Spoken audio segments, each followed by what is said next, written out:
اسلام میں نوجوانوں کو جوانوں کو بڑا مقام حاصل ہے۔ نوجوان قوم کے معمار ہوتے ہیں۔ اگر نوجوانوں کی اصلاح ہو جائے، نوجوان دین کے کام کرنے لگ جائیں تو قوم میں انقلاب آتا ہے، قوم میں تبدیلی آتی ہے اور قوم عروج پر پہنچ جاتی ہے۔ لیکن کسی جگہ کے نوجوان اگر بگڑ جائیں، غلط راستے کی طرف چلے جائیں تو ان کے اندر جب فساد آتا ہے تو سماج کے اندر بگاڑ آتا ہے، سماج کے اندر فساد آتا ہے۔ اللہ رب العالمین نے نوجوانوں کا تذکرہ قرآن مجید میں کرتے ہوئے ارشاد فرمایا، انہم فتیۃ آمنوا بربہم وزدناہم ھدی، کہ یہ اللہ کے چند بندے تھے جن کو انگلیوں پر گنا جا سکتا تھا۔ آمنوا بربہم، اپنے رب پر ایمان لے آئے، وزدناہم ھدی، اور ہم نے ان کے ایمان میں اضافہ کر دیا۔ سورہ کہف کا ہم مطالعہ کریں گے تو اس سے بات واضح ہوگی کہ اللہ کے چند بندے اللہ پر ایمان لے آئے، اسلام دھرم کو انہوں نے اپنا لیا، اسلام دھرم کو ایکسپٹ کر لیا۔ اس وقت کے بادشاہ ڈقیانوس نے نوجوانوں کو ڈرانے کی کوشش کی، ان کے ایمان کا سودا کرنا چاہا، ان کے ایمان کو خریدنا چاہا۔ آج بھی دیکھو، دنیا والوں کو دیکھو، دنیا میں موجود حکمرانوں کو دیکھو، ہر جگہ دیکھو، ہمارے ایمان پر حملہ کیا جا رہا ہے، مذہب اسلام کو بدنام کیا جا رہا ہے، نوجوانوں کو جیلوں میں ٹھوسا جا رہا ہے۔ یہ اس لیے تاکہ یہ پستی کی طرف چلے جائیں، اور جب یہ پستی کی طرف چلے جائیں گے تو ان کی قوم ابھر نہیں سکتی، ان کی قوم ترقی نہیں کر سکتی۔ ڈقیانوس بادشاہ نے بھی ان مسلمانوں کو مخاطب کرتے ہوئے کہا کہ تم لوگوں کو مذہب اسلام کو چھوڑنا پڑے گا، مذہب اسلام کو چھوڑ کر ہمارے دھرم کو اپنانا ہوگا۔ اگر رہنا چاہتے ہو، ہمارے ساتھ رہنا چاہتے ہو، ہمارے ماحول میں اگر رہنا چاہتے ہو تو تم کو ہمارے مذہب کے مطابق زندگی گزارنا ہوگا۔ لیکن ان نوجوانوں کے اندر اللہ کا ایمان تھا، ان نوجوانوں کے اندر اللہ کا خوف تھا، ان نوجوانوں نے بادشاہ کی دھمکی کی پرواہ نہیں کی، گھر کو چھوڑ دیا، دولت کو چھوڑا، ثروت کو چھوڑا، بال بچوں کو چھوڑا، سب کو چھوڑا، ایک رب سے رشتہ جوڑا اور ایک غار کے اندر جا کر چھپ گئے۔ اللہ رب العالمین نے وہاں ان کی حفاظت کی، 300 سال سے زیادہ ان کو نیند میں سلا دیا اور بعد میں ان کو جگایا۔ اللہ رب العالمین نے ان نوجوانوں کو ظالم بادشاہ کے ظلم سے بچایا اور ان کے ایمان کی حفاظت کی۔ یہاں پر تھوڑی دیر کے لیے رکتے ہیں۔ آج ہمارے نوجوانوں کی حالت کیا ہے؟ گھر سے نکلتے ہیں، ایمان کو بیچ دیتے ہیں، گھر سے نکلتے ہیں، ایمان کا سودا کر بیٹھتے ہیں، گھر سے نکلتے ہیں، گناہ کر بیٹھتے ہیں۔ وہ نوجوان نکلے تھے، وہ نوجوان گھر سے نکلے تھے دین کی حفاظت کے لیے، ایمان کی حفاظت کے لیے، سب کچھ چھوڑ دیے تھے۔ آج ہم دل کو بیچنے کے لیے، دل کا سودا کرنے کے لیے سب کچھ خرید لیتے ہیں۔ یہ آج حالت ہے۔ آپ حضرت ابراہیم علیہ السلام کی زندگی پر غور کیجئے۔ ابراہیم علیہ السلام نے ایک انقلاب پیدا کیا۔ آپ نے ایک مرتبہ تمام بتوں کو توڑ دیا، بڑے کو چھوڑ دیا، سب کو توڑ دیا۔ پھر قوم کے لوگ آئے اور ابراہیم علیہ السلام سے مخاطب ہوئے اور ابراہیم علیہ السلام کے بارے میں انہوں نے تذکرہ کیا۔ قرآن نے ان الفاظ کو یوں بیان کیا ہے، سمینا فتن یذکرہم یقال لہ ابراہیم۔ ہم نے ایک نوجوان کو سنا ہے، ہم نے ایک نوجوان کو سنا ہے جس کو لوگ ابراہیم کہتے ہیں، وہ کام کر سکتا ہے، ورنہ یہ طاقت کسی کے اندر نہیں. یہاں پر دو بات ملتی ہے کہ یہ کارنامہ اسلام کی طرف بلانے کا کام، توحید کی طرف بلانے کا کام ایک نوجوان کر سکتا. اور دوسری چیز یہ کہ ابراہیم علیہ السلام نے قوم کے سامنے سب سے برملا یہ کہا، بل فعلوا کبیرہم ھذا فاسألوہم ان کانوا ینطقون. میں نے بتوں کو نہیں توڑا ہے جیسا کہ تم لوگوں کا دعویٰ ہے کہ یہ فائدہ پہنچانے کے قابل ہے، نقصان پہنچانے کے قابل ہے، یہ سنتے بھی ہیں، بولتے بھی ہیں، مدد بھی کرتے ہیں. تمہارا دعویٰ ہے تو میں بھی کہتا ہوں کہ یہ کام بڑے بت نے کیا ہے. اگر میری باتوں پر وشواس نہ ہو، اگر میری باتوں پر بھروسہ نہ ہو تو بڑے بت سے پوچھ لو، کیونکہ وہی کھڑا ہے، بقیہ سب پڑے. قوم کے لوگوں نے کہا حرقوہ وانصروا آلیہتکم، اس کو جلا دو اور اپنے معبودوں کی مدد کرو. نتیجہ کیا ہوا؟ آگ کے اندر ڈالا گیا. اللہ نے ابراہیم علیہ السلام کی وہاں مدد کی. سچ کہا ہے کسی شاعر نے، نارے نمرود میں ڈالے گئے جس وقت خلیل، نارے نمرود میں ڈالے گئے جس وقت خلیل، پھول بن بن کے شراروں نے قدم چھوم لیا. قُلْنَا يَا نَارُ كُونِي بَرْدًا وَسَلَامًا عَلَىٰ إِبْرَاهِيمَ. پروردگار کا حکم ہوا، اے آگ تو ابراہیم کے لیے ٹھنڈی ہو جا، اور اتنی ٹھنڈی نہ ہو جانا کہ میرے ابراہیم کو تکلیف دے. زیادہ ٹھنڈی بھی نقصان دہ ہوتی ہے. اس واقعے میں دو عبرت ہے. آگ میں جل جانا پسند کیا لیکن اپنے ایمان کا سودا کرنا پسند نہیں کیا. اور دوسری عبرت یہ ملتی ہے، اللہ کے لیے جو مرنے کو تیار ہوتے ہیں، اللہ کے لیے جو جان دینے کو تیار ہوتے ہیں، اللہ ان کی حفاظت کر دیتا ہے، اللہ ان کو بچا لیتا ہے. اللہ خوشی ہوئی کہ نوجوان دین کے تئیں بیدار ہو رہے ہیں. اللہ ان کے جذبات کو مزید دین کے راہ میں قربان کرنے کی توفیق دے، اور ان نوجوانوں سے اس گاؤں اور اس کے آزو بازو والے سب گاؤں کی خدمت کرنے کی توفیق دے. آمین. نوجوانوں میں کچھ نوجوانوں میں بگاڑ، نوجوانوں کے اندر فساد کیوں آتا ہے؟ نوجوان راہ راست سے ہٹ کیوں جاتا ہے؟ نوجوان اپنے دین کا سودا کیوں بھر کر بیٹھتا ہے؟ نوجوان اپنے اسلام کو کیوں چھوڑ دیتا ہے؟ نوجوان کو اسلام کیوں نہیں اچھا لگتا؟ سب سے پہلی وجہ یہ ہے اس میں تربیت کی کمی. مطلب یہ ہے نوجوانوں کی تربیت نہیں کی گئی. آپ دیکھو سالار بن سکتے ہیں ملک کی خدمت کر کے، قوم و ملت کی خدمت کر کے دین کی بھی خدمت کر سکتے ہیں. لیکن افسوس کی بات یہ ہے کہ آج ہم نوجوانوں کی تربیت کی فکر نہیں کرتے. اللہ تعالیٰ نے کہا تھا یا ایھا الذین آمنوا قوا انفسکم واہلیکم نارا. سورہ تحریم کیا ہے؟ اے لوگوں، اپنے آپ کو اور اپنے گھر والوں کو، اپنے بچوں کو، نوجوانوں کو، بیوی بچوں کو، سب کو جہنم سے بچاؤ. آج ہم نے بچوں کے دین کی فکر نہیں کی، دنیا کی فکر کرتے ہیں، ان کی دنیا بنانے کی سوچتے ہیں. ایک بچہ، ایک نوجوان لڑکا کام کرنے کے لیے نہ جائے اس کو مارا جاتا ہے. ایک نوجوان بامبے کمانے کے لیے نہ جائے اسے مارا جاتا ہے. لیکن وہی نوجوان نماز پڑھنے کے لیے مسجد نہ آئے کوئی نہیں مارتا. نبی کے حکم کی خلاف ورزی کی جاتی ہے. نبی نے فرمایا تھا مروا اولادکم بالصلاۃ وهم ابناء 7 سنین واضربوهم علیہا وهم ابناء 10 سنین. لڑکوں کو نماز پڑھنے کا حکم دو جب وہ 7 سال کے ہو جائیں اور 10 سال کے ہو جائیں. نماز نہ پڑھیں تو نماز نہ پڑھنے پر ان کو مارو. آج بچہ اسکول نہیں جائے گا اس کو مار دیں گے، پیسہ کما کر نہیں لائے گا اس کو ماریں گے، بات نہیں سنے گا اس کو ماریں گے.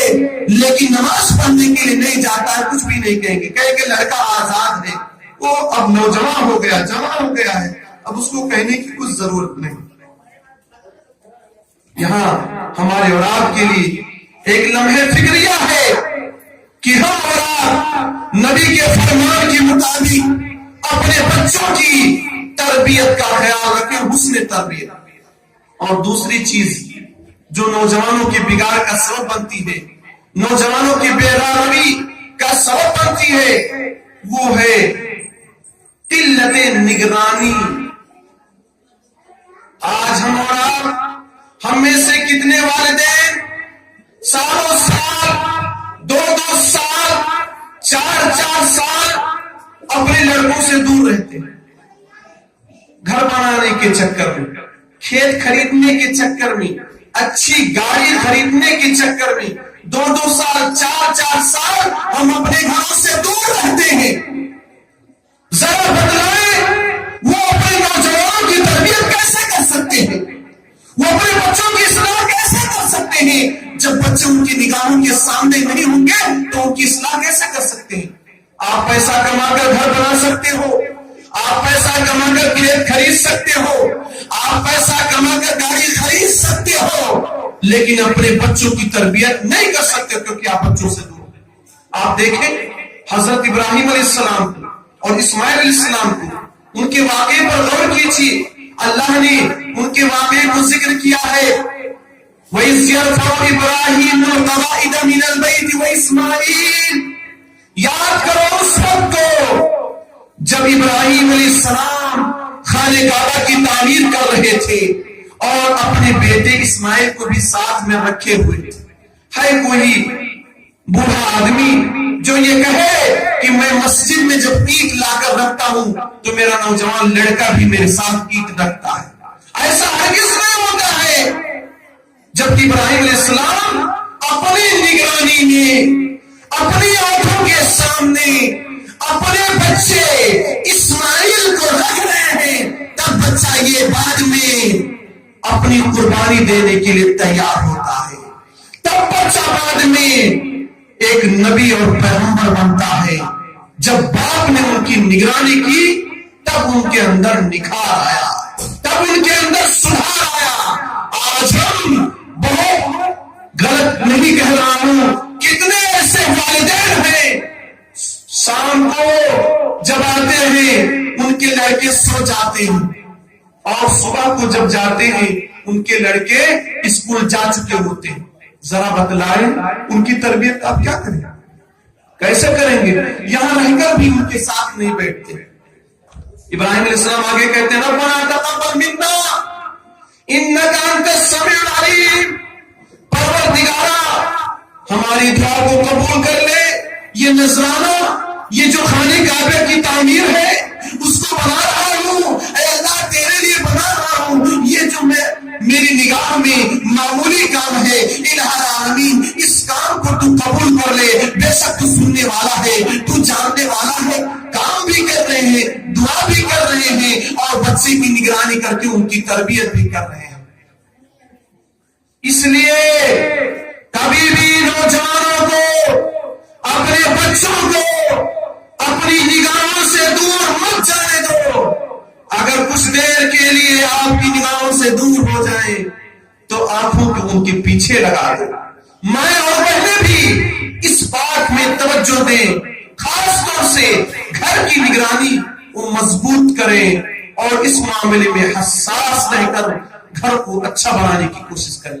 اسی طرح سے نوجوانوں میں بگاڑ آتا ہے، نوجوانوں میں فساد آتا جہالت کی بنیاد پر.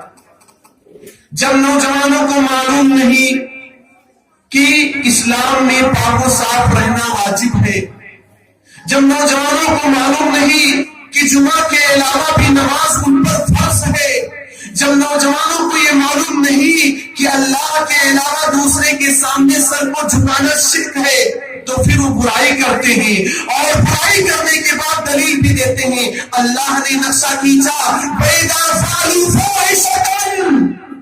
جب یہ برائی کرتے ہیں، گناہ کرتے ہیں، تو کہتے ہیں ہم نے اپنے باپ دادا کو یہی کرتے ہوئے دیکھا اسی لیے ہم نے یہ کر دیا. اور اللہ نے ہمیں اس کا آرڈر دیا ہے اور اللہ نے ہمیں اس کا حکم دیا ہے. قل اے نبی کہہ دیجئے ان اللہ لا یامر الفحشاء، اللہ کبھی بھی گندی بات کا حکم نہیں دے گا، اللہ کبھی بھی بری بات کا حکم نہیں دے گا۔ گناہ کرو، معصیت کرو، زناکاری کرو، ننگے ہو کر چلو یا اس طرح کی غلط کام کرو، پروردگار اس طرح کی کبھی اجازت نہیں دے سکتا، ایسا حکم نہیں دے سکتا۔ تم اپنی جہالت کی بنیاد پر یہ باتیں بولتے ہو، لا علمی کی بنیاد پر یہ باتیں بولتے ہو۔ آپ جانتے ہیں قوم نوح میں بتوں کی عبادت کیوں شروع ہوئی تھی؟ ان کے اندر جہالت کی کمی تھی۔ وہ سمجھ بیٹھے تھے یہ جو بت، یہ جو مورتیاں ہیں، اسٹیچو جو ہمارے سامنے کھڑے ہیں، دراصل ان کی عبادت کی جاتی تھی۔ اسی لیے کہا گیا فَلَمَّا نُسِّيَ الْعِلْمُ عُبِدَتْ، جب علم کو بھلا دیا گیا تو ان کی عبادت کی جانے لگی۔ آج ہم اور آپ دیکھیں نوجوانوں کے اندر دین کا علم نہیں ہے، دین کے بارے میں معلومات نہیں۔ کتنے ایسے نوجوان ہیں ان کو جنازے کی دعا یاد ہے، گھر میں باپ کا جنازہ ہے لیکن اس کے لیے بھی، باپ کے لیے بھی دعا نہیں کر سکتا۔ اور تو اور کتنے ایسے لوگ ہیں جن کو نماز کی بھی دعا یاد ہے، کیونکہ وہ کیا ہے، کچھ سال بھر والے ہیں، سال میں ایک مرتبہ آتے ہیں، اور کچھ لوگ صرف جمعہ کو آتے ہیں۔ یہ آج مسلمانوں کے نوجوانوں کی حالت ہے۔ نوجوانوں میں بگاڑ کا تیسرا سبب بڑے لوگوں کا، بزرگوں کا، بوڑھوں کا غلط نمونہ بننا۔ کسی کہاوت ہے من شابہ اباہ فما ظلم، جو اپنے باپ کی مشابہت اختیار کرے فما ظلم، وہ ظلم نہیں کرتا ہے۔ مطلب اگر باپ بے نمازی ہے، لڑکا بے نمازی ہو جائے تو یہ کوئی ظلم نہیں کر رہا ہے۔ باپ اگر دین سے دور ہے، لڑکا دین سے دور ہو جائے تو غلط نہیں کر رہا ہے۔ ماں شرک کرنے والی، مزاروں پہ جانے والی، اس کے گھر والے مزار پہ جانے والے، لڑکے بھی اگر مزار پہ جانے لگے تو غلط نہیں کرے۔ کیوں؟ کیونکہ جب گھر میں وہ سب کام کرو گے، برائی کرو گے، لڑکا، نوجوان لڑکا وہی دیکھے گا، وہی کرے گا، کہے گا ابا جی، ابو جی، امی جی یہی کرتے ہیں، گویا کہ یہ صحیح ہے، وہ ایسا کرنے لگے گا۔ اسی لیے کسی شاعر نے کہا تھا اذا کان رب البیت بالتغلیظ ضاربا فلا تلم الاولاد فی حال الرقص، کہ جب گھر کا مالک بھی ڈھول بجائے تو بچے اگر ڈانس کرے تو ان پر ملامت نہ کرو۔ گھر میں ٹی وی لا کر رکھ دیتے ہو، پھر لڑکے فلم دیکھ رہے ہیں تو لڑکوں کو برا بھلا نہ کہو، کیونکہ فلم دکھانے کا ذمہ دار کون بن رہا ہے؟ آپ بن رہے ہیں۔ کچھ لوگ بات بات میں جھوٹ بولتے ہیں، غلط بات بول دیتے ہیں۔ کتنے ایسے بزرگوں کو دیکھا جاتا ہے، کسی کا فون آتا ہے، نوجوان لڑکے سے کہتے ہیں بیٹا فون اٹھاؤ، اور کہہ دو ابو جان گھر پر نہیں۔ گھر پہ کیا سکھا رہے ہیں؟ جھوٹ بولنے کو سکھا رہے ہیں۔ پھر یہ لڑکا کمانے کے لیے بمبئی گیا، گھر پہ آپ مجبور ہیں، دواؤں کے لیے ترس رہے ہیں، گھر پہ کھانے کے لیے راشن نہیں ہے، بھیک مانگنے پر مجبور ہے۔ جب فون لگاتے ہیں تو لڑکا بھی کسی کے ہاتھ میں موبائل دیتا ہے اور کہہ دیتا ہے کہ بول دو فلانے نہیں۔ کون سکھایا؟ جھوٹ بولنے پر بچوں کو، نوجوانوں کو کس نے مجبور کیا؟ ہم اور آپ نے مجبور کیا۔ موبائل ان کو دیا کہ بیٹا بولو، ابو جی گھر کے اندر نہیں۔ اور اگر وہ نوجوان لڑکا فون اٹھا بھی لے تو کہے گا تنخواہ جب مل جائے گی تو آپ کو دیں گے۔ پھر آپ جب 1 تاریخ کو فون لگائیں گے تو کہے گا سیٹ میں پیسہ ہی نہیں۔ یہ سب کیوں آتا ہے؟ یہ سب کیوں پریشانیاں آتی ہیں؟ یہ نوجوان جھوٹ کم بولتا ہے؟ اگر غور کیا جائے تو ایک سبب یہ ہے کہ اس کے گھر میں جھوٹ بولا جاتا ہے۔ ہے، اس کی کمپنی میں جھوٹ بولا جاتا ہے، اس کے ماں باپ جھوٹ بولتے ہیں، اس کے دوست احباب جھوٹ بولتے ہیں، گھر والے غلط نمونہ بنتے ہیں، اس لیے وہ غلط ہو جاتا ہے۔ کتنے ایسے لڑکے ہیں جن سے ان کے ماں باپ بیڑی سگریٹ تمباکو دکان سے منگواتے ہیں کہ نہیں منگواتے ہیں؟ بیٹا کالی پیلی لگوا کر لانا، یہ لڑکا بڑا ہو کر کالی پیلی نہیں کھائے گا تو کیا کھائے گا؟ کتنے ایسے لوگ ہیں کہیں گے اٹلا بازار جا رہے ہو تاش کی گڈی لے کر آنا، پھر وہ بچہ جوان ہوتا ہے تاش نہیں کھیلے گا تو کیا کھیلے گا؟ آپ اس کو بتا رہے ہو کہ میں یہ کر رہا ہوں، تم یہ کرو، اسلام کے تئیں حرام چیزیں کھانا چھوڑ دو، اسلام کے تئیں نشہ آور چیزیں استعمال کرنا چھوڑ دو، اسلام کے تئیں بری چیزوں کا استعمال چھوڑ دو، نہیں تو یہ آپ کے نوجوان لڑکے بگڑ جائیں گے، شراب کے اڈوں پر پڑے ملیں گے، سڑکوں پر سارے ملیں گے۔ اس لیے اگر اپنے نوجوان نسل کی حفاظت چاہتے ہو تو خود بھی گندی عادتوں سے ہاتھ چھڑا لو اور بری چیزوں کی کبھی بھی قریب نہ جاؤ۔ بہت سارے لوگ گیم کھیلتے ہیں، نوجوان لڑکا بھی گیم کھیلنا شروع کر دیتا، بگاڑ آ جاتا، فساد آ جاتا۔ اسی طرح سے نوجوانوں میں بگاڑ کا ایک سبب غیروں سے مشابہت، غیروں کی تقلید، غیروں کو دیکھ کر ان سے متاثر ہو جاتے ہیں۔ آج دیکھو ہمارے اکثر نوجوان غیروں سے متاثر ہے، کوئی کسی کرکٹر سے متاثر ہے، کوئی کسی ایکٹر سے متاثر ہے، کوئی کسی سے متاثر ہے۔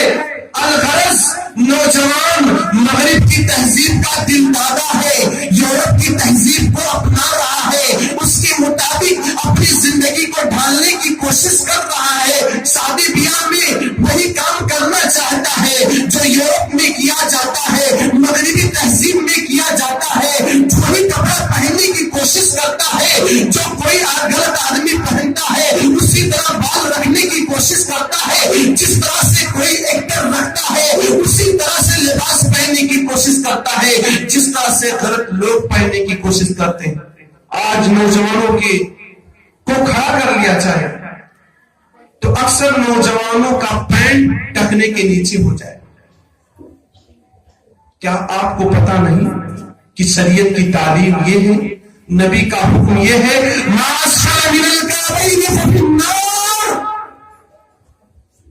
ٹکنے کے نیچے جو لباس ہوگا، لباس کے ساتھ وہ آدمی بھی جہنم کے اندر جائے گا۔ کچھ لڑکے کہہ سکتے ہیں کہ بھائی ٹکنے کے نیچے جب رہتا ہے تو ہینڈسم لگتا ہے، خوبصورت لگتا ہے، دوسرے لوگ ہم کو اب یہ کہیں گے کہ ٹکنے کے اوپر رکھ رہا ہے، پرانی تہذیب کا ماننے والا ہے۔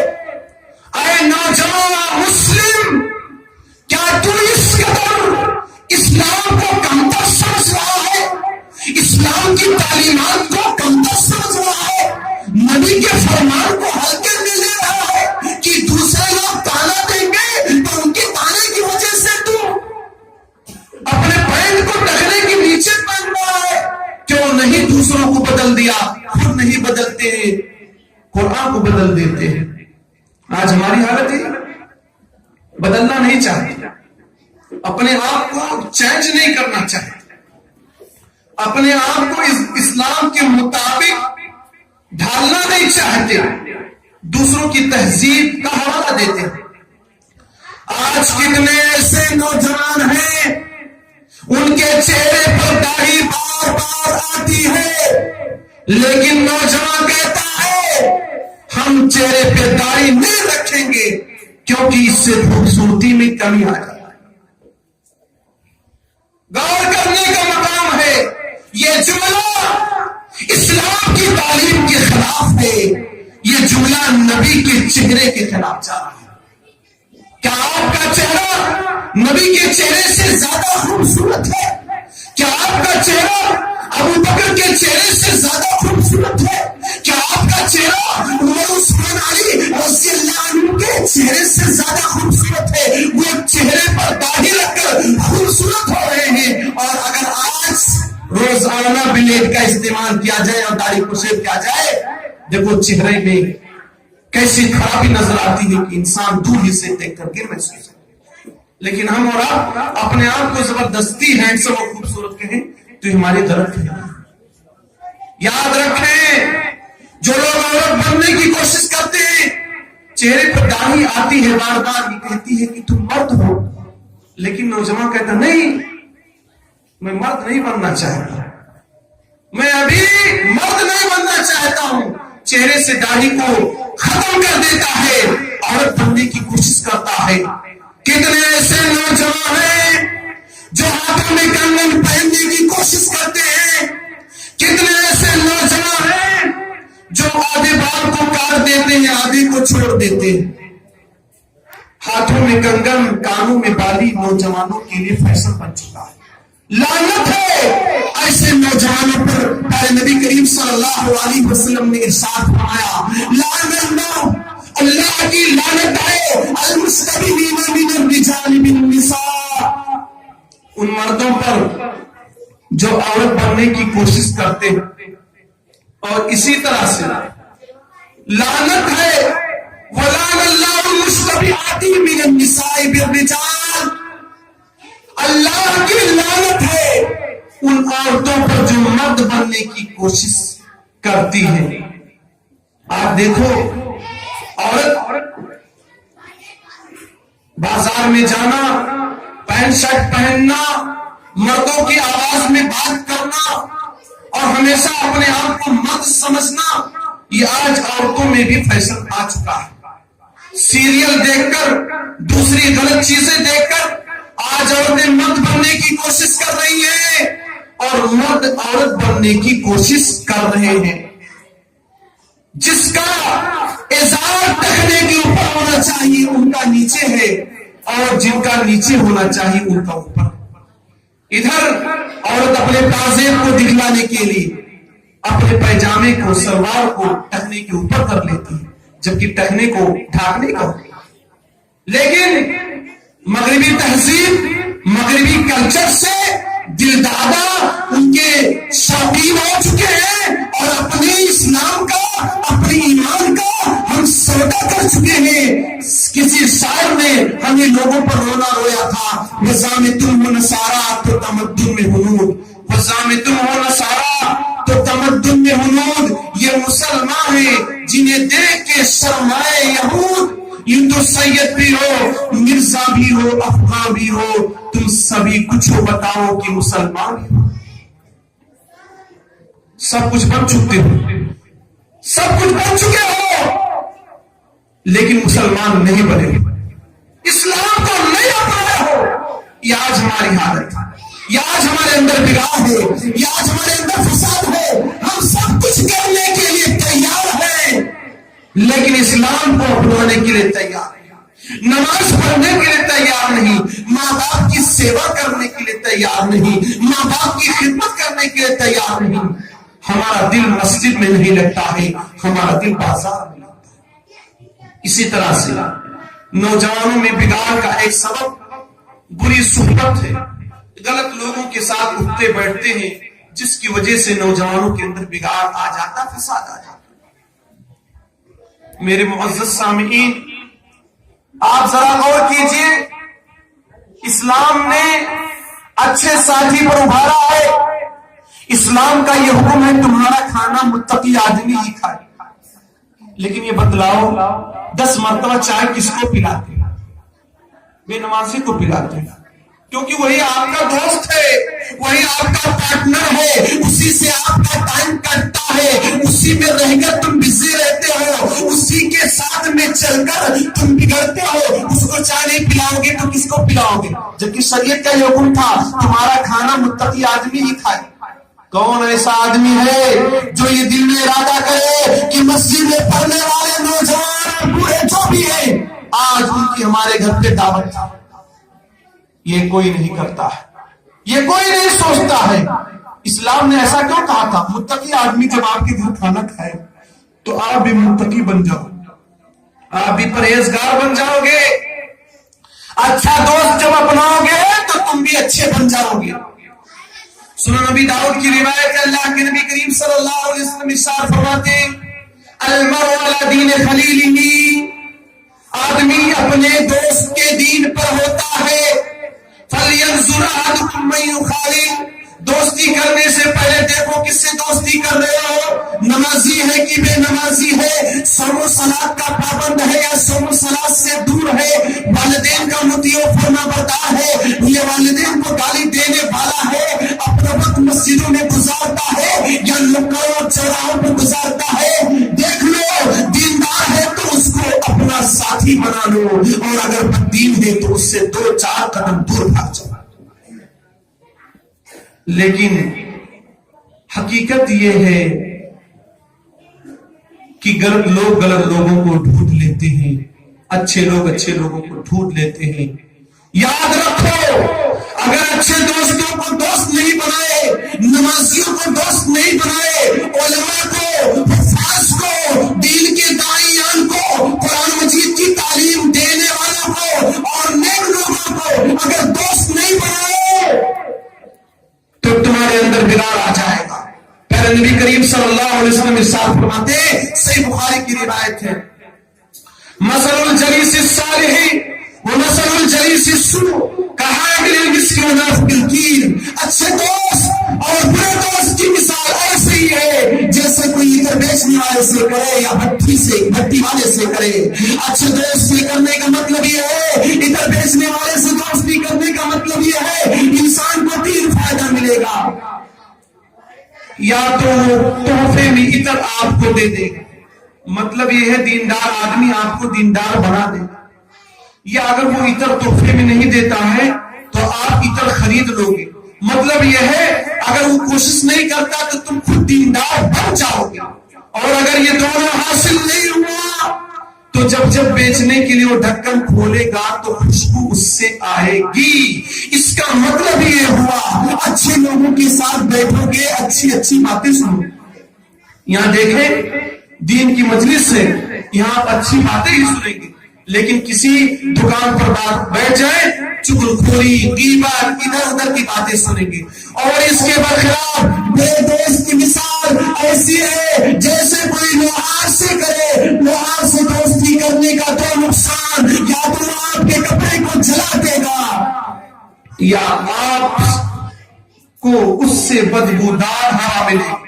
مطلب یہ ہے آپ کا لڑکا غلط لڑکوں کے ساتھ ہے، آپ کی لڑکی غلط لڑکیوں سے دوستی کرتی ہے، ایسی صورت میں بگاڑ آ جائے گا، فساد آ جائے گا۔ جواری لڑکے سے دوستی کیا، جواری بن گیا، بددین لڑکے سے دوستی کیا، بددین بن گیا، بے نمازی سے دوستی کیا، بے نمازی بن گیا۔ یہ آج ہوتا ہے کہ نہیں ہوتا؟ اور اگر مکمل نہ بگڑے تو بدنام ہو جائے گا، کچھ نہ کچھ خراب ہو جائے گا، لوگ کہیں گے فلانا کا لڑکا فلانا ستوا جو بہت خراب ہے وہ کھڑا رہا، یہ کھڑا۔ کیوں؟ آپ صحیح تھے لیکن غلط لڑکے کے ساتھ کھڑے تھے، غلط لڑکے کے ساتھ آتے جاتے تھے، اس لیے بدنامی مل گئی۔ اسی طرح سے نوجوانوں میں بگاڑ کا ایک سبب یہ ہے موبائل کا غلط استعمال۔ موبائل ایک زمانہ تھا کہ جب کسی کے گھر میں ٹی وی لگ جاتا تھا تو لوگ کہتے تھے فلاں آدمی بہت برا کر رہا، گھر میں ٹی وی لا کر رکھ دیا، وہ بھی کسی وقت چالو کرتا تھا، کسی خاص کام کے لیے اس کو استعمال کرتا تھا۔ لیکن آج موبائل نوجوانوں کے ہاتھوں میں ہے، ایک سے بڑھ کر ایک، 2000 4000 نہیں 10 20 40 50 60 ہزار کی موبائل لوگ رکھتے ہیں، اس سے بھی زیادہ ہے۔ اس کے ذریعے سے اپنے ایمان کا سودا کرتے ہیں۔ موبائل میں کیا دیکھتے ہیں، کیا سنتے ہیں، قیامت کے دن پکڑ ہوگی۔ نوجوان کی موبائل کو چیک کریں، بوڑھے لوگوں کی ذمہ داری ہے، بزرگوں کی ذمہ داری ہے، والدین کی ذمہ داری ہے، سماج میں معزز افراد کی ذمہ داری ہے، اچھے لوگوں کی ذمہ داری ہے کہ سب کی موبائل سے غلط چیزوں کو ڈیلیٹ کریں۔ اور ہم اور آپ بھی نوجوان بھی یہ حد کریں کہ ہم جلسہ کرا رہے ہیں، دین کے لیے ہم جاگروک ہو چکے ہیں، دین کے لیے ہم بیدار ہو چکے ہیں، اب آج کے بعد ہمارے موبائل میں غلط چیزیں نہیں دکھیں گی. ہمارے موبائل میں یا تو اللہ کا کلام ہوگا یا تو نبی کا فرمان ہوگا. دعوت کی باتیں ہوں گی, دین کی باتیں ہوں گی, دین کے میسج ہم دوسروں کو فارورڈ کریں گے. غلط چیزیں کسی کو سینڈ نہیں کریں گے, نہ بھیجیں گے. لوگ کہتے ہیں بھائی کسی نوجوان سے کہو اچھا یہاں چوراہے پر بیٹھ کر کیا دیکھ رہے ہو, کہتے ہیں فری ڈاٹا مل رہا ہے تو اس کو ختم کر دو. اچھا فری ڈاٹا مل رہا ہے, آپ اس کو ختم کرنے کے چکر میں اپنے ایمان کو ختم کر رہے ہیں, اپنے اسلام کو ختم کر رہے ہیں, اپنے دین کو ختم کر رہے ہیں. جتنے وقت تک, جتنے منٹ تک آپ کی نگاہ اس موبائل میں غلط چیز پر ہوگی, ڈاٹا تو ختم ہو جائے گا لیکن ایمان میں بھی کمی آ جائے گی اور قیامت کی اس کے بارے میں باس پس ہوگی. اور یہیں پر ایک بات میں یہ بھی کہہ دینا چاہتا ہوں, آج ہمارے اندر لڑکیوں کے تعلق سے بڑی سستی پائی جاتی ہے. بہت سارے گھرانوں میں شادی سے پہلے لڑکیاں موبائل کا استعمال کرتی ہیں اور اگر استعمال نہ کریں تو بہت سارے لوگوں کو دیکھا جاتا ہے کہ فون اٹھانے کے لیے اپنی بچیوں کو بلاتے کہ فون اٹھا, کہتے ہیں ہم کو ہمارے لڑکی پر بہت بھروسہ ہے. لیکن یہ بات واضح ہے کہ آج بھروسہ ہے, کل اگر وہی لڑکی غلط ہو جائے, کسی غیر مسلم کے ساتھ بھاگ جائے تو پھر کیا ہوگا؟ دل کے پھپھولے جل اٹھے سینے کی داغ سے, دل کے پھپھولے جل اٹھے سینے کی داغ سے, اس گھر کو آگ لگ گئی گھر کے چراغ سے. جس لڑکی پر بھروسہ, جس لڑکے پر بھروسہ, آزادی دیا, آزادی کا پیغام دیا, اور اگر کسی نے کہا تمہارے لڑکے کو میں وہاں دیکھا تھا تو کہتے نہیں وہ ہمارا لڑکا ایسا نہیں ہو سکتا. لیکن جب ہاتھ سے نکل جاتا ہے, بٹوارا کر لیتا ہے, آپ کو سائڈ میں کر دیتا ہے, جو روٹی دینے کے لیے تیار نہیں ہوتا ہے, تب کہتے فلاں نے صحیح کہا تھا. اگر وہی وقت دیا اپنے بٹوا کہتا پکڑ لے ہوئے تو آج دینا دیکھنا. معزز سامعین کرام, کہنے کا مطلب یہ ہے موبائل کا آج استعمال بہت غلط ہو رہا ہے. اس چیز پر فوری کنٹرول کی ضرورت ہے. نوجوان خود سے اپنی اصلاح کرنے کی کوشش کریں, کیونکہ خود سے جو اصلاح کریں گے وہ زیادہ مفید اور مؤثر ثابت ہوگی. اور بزرگوں سے بھی اپیل ہے کہ موبائل کے بارے میں کبھی بھی سستی اور غفلت کا مظاہرہ نہ کریں. اسی طرح سے نوجوان کے اندر ایک کمی یہ ہے, نظر بازی کا شوق ہوتا ہے, نگاہ کو نیچے رکھنا جانتے ہیں. النظر سہام من سہام ابلیس, نظر بازی ابلیس کے تیروں میں سے ایک تیر ہے. قرآن کا حکم تھا قل للمؤمنین یغضوا من ابصارہم, اے نبی کریم صلی اللہ علیہ وسلم مومنوں سے کہہ دیجئے اپنی نگاہوں کو نیچے رکھیں, وَيَحْفَظُوا فُرُوجَهُمْ, اور اپنے شرمگاہوں کی حفاظت کریں. آج کا نوجوان